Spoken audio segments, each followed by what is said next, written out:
Welcome to Sober Talk. I'm Dennis and I'm an alcoholic. Sober today thanks to Alcoholics Anonymous.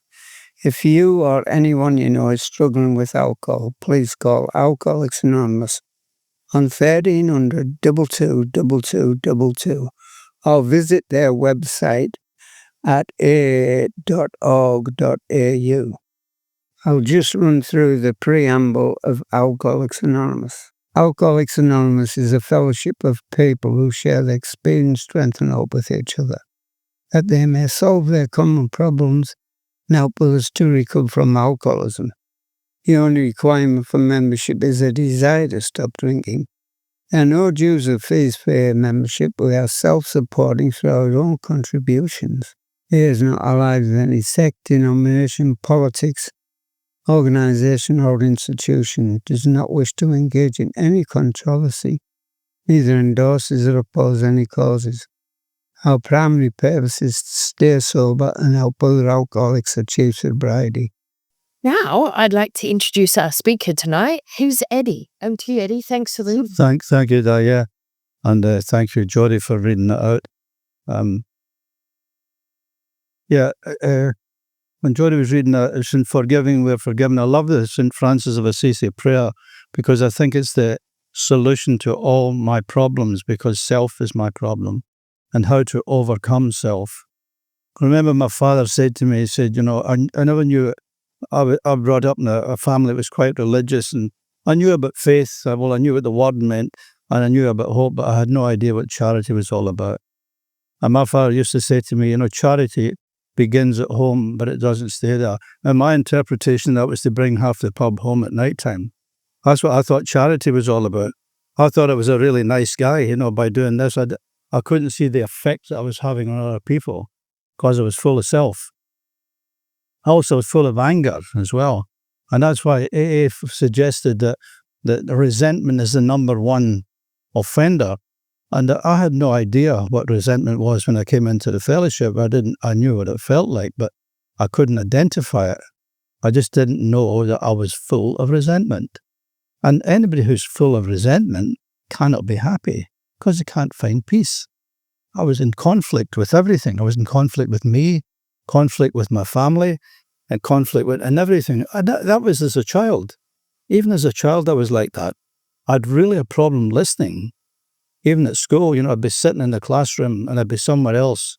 I remember the teacher said to me one time, "What's the last three words?" I said, "I don't know the first three words." He said, "Never mind the last three words," he said, because I was somewhere else. I was never in the now. I was always full of fear, full of anger, and full of anxiety. And I couldn't identify that at all. But as you know, alcohol was a wonder drug for taking away anxiety. Temporarily, all my terrors, it set me free temporarily. It took away all that terror that was in my mind, and that deep-seated resentment and anger that I was totally unaware of. So, the attraction for me was I had a contradictory nature. I'm glad my father told me that. He said, "You have a contradictory nature." He said, "If you don't know what that means, you are against the word. You will not be told." So he was telling me you have a rebellion against authority. And thank God, I'm grateful for that today, because when I met Blue Nolan here, when I came to Adelaide, I got sober in Sydney, I said to him, I've got this terrible rebellion against authority. And I said, the 12 steps seem to be that way. Yeah, he said, but God has authority over authority. And it's a different type of authority, so it's nothing to be afraid of. So that deep-seated fear had to be dealt with. And I didn't know how to deal with it, but I had to read the book. And the big book tells me about me. My name's not in the big book, but my life is in the big book. So I had to read what type of character I am, what type of character defects I have. Mainly as well, that procrastination streak, that laziness, I'll do it tomorrow, putting things off. That was such a very bad habit in my life. And laziness, that's laziness. And I had to, be honest with you, I had to look at the 7 deadly sins as well. That was the thing. My pride is a problem. This pride that nearly killed me. And I remember my brother said this about Scotland. So I grew up in Glasgow. And he said, in Glasgow, we're stinking with pride and we're farting with poverty. And what he meant by that was, we think we're better than the rest of the world and we're eating baked beans. And this was a fact of my life as well. Living a life of pretense, following all the fashions of the world and failing at everything that I'd done in my life. My life was a life of failure. It really was. I failed at being a son, failed at being a student, failed at being a husband. I failed at everything until I came to the Fellowship of Alcoholics Anonymous. And then when I met Snowy, when I came here, we're just talking about tonight, he says, we need to get honest about our dishonesty. To swallow my pride and say, yeah, I am a dishonest person. And when I say the denial, I didn't know what denial meant. And then I got the dictionary out and I said, to deny means to refuse, refusing help. I refused help all my life. And every time somebody tried to correct me, I remember with the police in Glasgow, the way I used to talk to them, they'd ask me, what's your name? I said, well, what's your name? Because this other personality was in there. See, this timid little Eddie became something else when he drank. A spirit had entered my body every time I drank alcohol. I had no idea that was the case. And that's why I need a spiritual remedy, because it's a spiritual malady I suffer from. Psychiatrists can't fix it. A priest, a doctor can't fix it. I mean, some people go, nowadays you pay $400 to see a psychiatrist, and I'm not against them, and maybe wait for 4 or 5 or 6 months. Well, I'm a Scotsman. I don't buy into that type of thing. And I'm grateful for that too, because it wouldn't be a solution for me. Victory is in the surrender, they told me. I need to surrender my will and my life over to the care of God. And I'm so glad that I had the sponsor I had. God gave me beautiful people from the very beginning. He was placing people in front of me at the right time and the right place. And they told me, when the pupil is ready, the teacher will appear. So I had to make myself ready by saying the Serenity Prayer. I didn't understand it. Didn't understand that these were the things I lacked in my life. I lacked God for a start. I lacked courage. I lacked wisdom. I lacked all the contents of the Serenity Prayer. I had no peace in my life. So I was in inner conflict. And then when the alcohol was taken out, the alcoholism started to manifest itself. But I'm one of these people, I want evidence. You see, if you touch that wall, I say, if you told me you painted it, I've got to go and touch it to find out. But I'm not like that today. But I went to a meeting in Sydney, and this lady had a beautiful serenity about her. And she said, the program of Alcoholics Anonymous, it may not get you into heaven, but it'll open the gates of hell and let you out. And I thought, well, this hell is going on in my head. This absolute agony of mind that was unbearable. And that's with not drinking. Because it wasn't the times of the drinking. The drinking was a relief for me. It was the times in between the drinking. This is where the alcoholism was in me. And I couldn't see that. And the different names, I said to Broken Hill Jack, what is alcoholism? He said, alcohol is Latin for disease. It's a disease you have. It's not a disgrace. So anyway, I'm listening to this lady, and she said, the program of Alcoholics Anonymous, she wasn't talking about the big book now, she was talking about the program. She said, the program of Alcoholics Anonymous, she said, will take the dish out of dis-ease and the dish out of disgrace. And I thought, that's all I wanted all my life. Peace, quiet, calm, at one with the world and at one with myself. And they told me, you can't love anybody if you don't love yourself. All these things that I was beginning to hear. And I'd go to meetings with Broken Hill Jack, and I said, I don't like what I'm hearing in here. He said, you don't have to like it, Eddie. And I said to him, I don't think I'm understanding anything what people are talking about. He says, don't worry about that. Your subconscious never sleeps. He said, what's going into your head in these meetings, it might come, more will be revealed, as the big book says. So the book was telling me who I am. The steps were telling me the solution to the problem. But between these two was the Serenity Prayer. I'm powerless. That's my problem. The lack of power is my dilemma. That's a dilemma to be in lack of power, I believe. Because I was and Jack used to say to me, Eddie, said, there's a disease that's even worse than that. It's that grandeur dilemma. If you think you're too good for God, if you think you're above everything and everybody. So I had to learn to pray, to accept the message that I was hearing. They said, don't judge the messenger, listen to the message. So listening, Jack used to say to me, is a skill.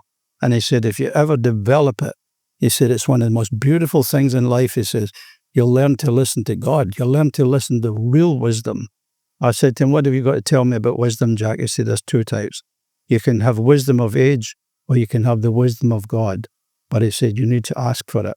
He said, God's the most perfect of gentlemen. He will not come in until he's invited. I never forgot that statement. So I just followed that direction. And when I began to pray, Jack wasn't my sponsor. It was a guy called Roy from Mossman. He was from here, actually, from Adelaide. He's a beautiful man. I wanted what he had. He had clear eyes. He was kind. He was loving. John remembers him, Roy from Mossman, yeah. So he was a beautiful, beautiful man. He was lovely father figure. I used to think he was putting it on. He would talk to people with such loving kindness. The love was in him. I could see God in that man. I could see how gentle he was. He had this beautiful gentleness about him. And I wanted what he had. So anyway, Roy was the man who said to me, be prepared to experiment with the power of prayer. And I kept on doing it. And then I was always wondering, the revelation was coming in. I was beginning to see my defects of character. Alcohol was just the tip of the iceberg. Sex was out of control. Anger was out of control. Eating was out of control. Thieving, lying, cheating, all that type of thing.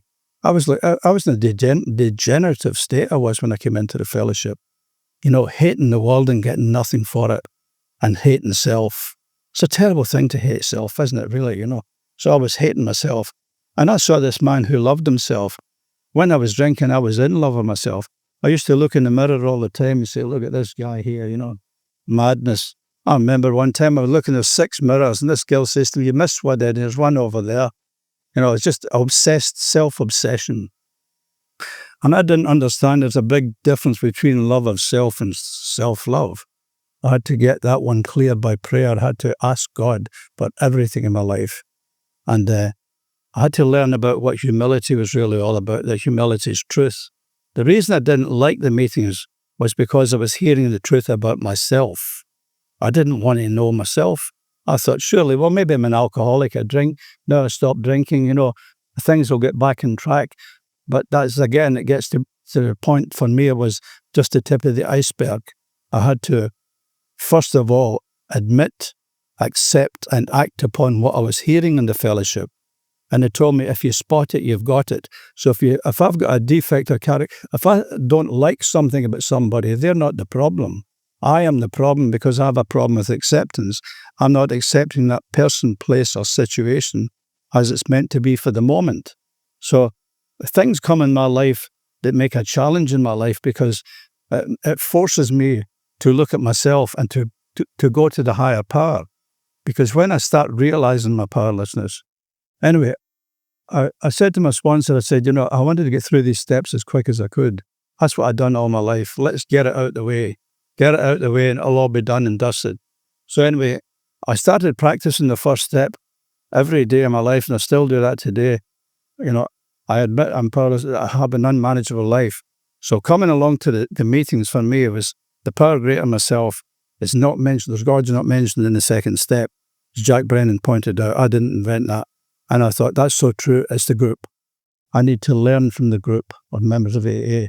So they told me that I said to Roy, see, I forgot about the third step. I said, how do you do the fourth step? He said, you do the third step before you do the fourth step. So I thought he was being sarcastic, but when I went to read it again, it said to turn my will and my life over to the care of God. I didn't think God cared. I thought God was this person that was going to send me to hell for all the disastrous things I'd done in my life. So anyway, I'd done that, and I began to practice the third step. I didn't know what it was until I read the 12 by 12. And at the very end of the third step in the 12 by 12, you'll all know that if you've read the third step in the 12 by 12, is the serenity prayer. I thought, surely it's not that simple. It is that simple, but it's not that easy. Simple and easy are two different things for me. I can talk the talk. They told me, they say, you can't give what you haven't got. So if I'm not getting anything from a higher power, if I'm getting it from other sources, there's a lot of theory in the world, and there's a lot of great books as well. But for me, it's the higher power. And the evidence of that is what Stephen Borden used to say, there's a power in this room that it gently washes away the pillars of rebellion. I thought, that's so true. That is so true in my life. I come in here not able to relax. 20 minutes into it, I feel the power in the room. And the world goes on holiday. And then I become myself again. Not the person I'm pretending to be. I've been a pretender all my life. I was addicted to fashion. I was addicted to everything, look at me type of thing. What do you get from that out of life, really, And people pleasing all the time, putting people up on pedestals, which failed all the time. I thank God for that today. because I was depending and always argumentative. And one thing I remember, I went up to Queensland one time, and being an extremist alcoholic, I drove from here. Took me 23 hours to get to Surfers Paradise. So I'm arguing with my wife, and there was an AA member there ready to meet me. And she said, Eddie, how are you doing? And I said, oh, I'm having a bit of an argument with my wife. And this Catholic priest came up beside me, and they said, hello, you Eddie? I said, yeah. I said, that's me. And they said, are you arguing with your wife? I said, yes, I am. I said, I'm tired. I said, I've come a long journey, again, trying to make excuses. And he says to me, well, you're not in the program. I said, what program are you talking about? He said, I'm talking about Alcoholics Anonymous. He said, my name is Father John. He says, I've been sober 10 years. Isn't that the higher power at work? Isn't that a miraculous thing? And it was that kind and loving forgiveness that was behind all of that. And when Jody read that out, it's in forgiving we're forgiven. See? No, I can ask God to forgive me, but do I forgive other people? That's the challenge. That's the challenge for me every time. And for me to forgive other people, I have to pray to do that. Because if somebody's upsetting me, I'm powerless. I say to God, grant me the courage to accept what I can't change, and the courage to change that as well. And that the change for me is my attitude. That's the only thing I can change about me is my attitude. Am I going to accept what I'm hearing in a meeting? Am I going to take directions from quick to see whether the religious are right? And I'm one of these that does have a morning devotion. I'm a Catholic, so I go to the Catholic Church every day. I have a Mass every day. And I go there not to be a smart guy or to be super religious or anything like that. I'll go there to listen, to learn, to live. When I'm listening to him talking like that, I am today quick to see whether the religious are right because of the gift that's been given to me of listening. I listen with an open mind today. I listen because I listen to learn to live. And it's progressive. For me, recovery is progressive as the disease is progressive. So they told me, you'll either grow or you'll go in here. And that was a big challenge. And the simple truth of the whole matter was when Broken Hill Jack Spiller says to me, Eddie, if you don't leave the meetings, you'll never need to come back. You can't get any more simple than that, can you? If you don't go, you'll never need to come back. I've never left it. I thank God that I've never outgrown the fellowship. I've seen so many people do this. They say, this is good. These are beautiful tools. I take them and I go with my psychiatrist or my therapist or something like that. And then you don't see them again until they come back again. And then they're in a worse state than that because it's not, the mind is not dealing with it. Although the disease centers in the mind, it's a soul sickness. My belief, I only speak for myself when I say that, I've got a cancer of the soul. It cannot be cured, but it can be arrested a day at a time. But to live a life as a sober alcoholic, and I thought, this God's going to punish me after I'd done my fifth step because of the way I treated women in life. And then he presented me with a very beautiful woman. And, my attitude then was, she was 13 years old than me. She had 8 children. And I just fell in love with this woman. But I saw the family were in a bad way. And I remembered how badly I treated my mother. And I thought, maybe I can make a difference in this family. Now, I'm not here to take any credit for this, because I'll tell you what, 3 of my boys are sober in the fellowship today. And I didn't sober them up because my brothers died horrific deaths of alcoholism. This is the worst disease in the world to me. I don't know any more complete illness. It's got a mystery to it as well. It's so cunning, baffling, and powerful. This guy was in America. He drank one day before his 50th anniversary. And he says to the guy in the chair, he says, where did I go wrong? He said, you counted the years and you forgot the days. See, if I think I'm too smart to stay away from AA, I will pay the price. The evidence in here is overwhelming. I never judge anybody who does it. I'm a member of Brompton Beginners. I love working with beginners because you're getting the whole raw thing coming there, And I'm one drink, not off a drunk, one drink off a practicing alcoholic. And I've got to remember that for the rest of my life. And the price, I believe, of sobriety is eternal vigilance. I have to stay awake. What Di was reading there about too undisciplined. I'm an undisciplined person. I've got an extremist nature. And they told me, this is where the program of AA, what it'll do is where the extremist becomes less extreme. Any things I was doing in my life, I was destroying myself in many other ways with cigarettes and other things. But the reason for that was this lady said to me, she was an Al-Anon member. So by that time, I had a bit of an open mind. She said, Eddie, you've got the most powerful program in the world. Alcohol is only mentioned once. You can put anything in there as a substitute.